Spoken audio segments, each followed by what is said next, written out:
Good morning everyone! Ayan na guys, nagluto na ko ng aking marinated bunlis bangus. Ayan guys, napakabango niya guys. Ayan. Overnight ko ito guys sa tawag dyan, marinate.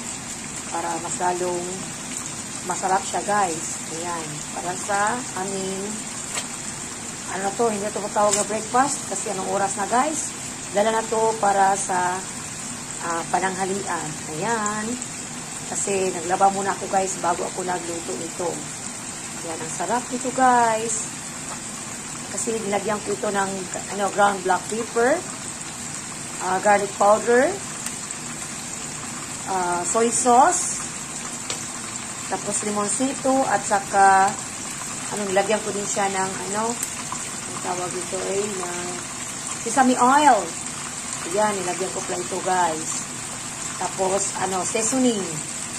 Tapos meron itong limonsito para lalong sumarap siya guys. Ayan na. Napakasarap ito guys. Ayan.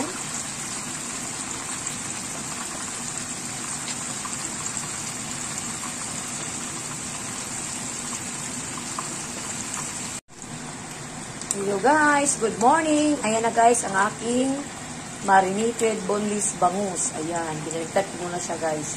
Kasi yung sa likod niya, luto na. Kaya ito naman ngayon. Ayan, para maganda ang pagkaluto.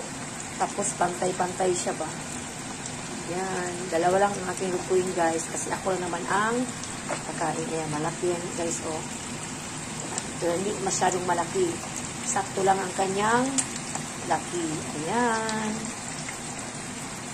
Ayan na guys, ito na ang aking marinated boneless bangus.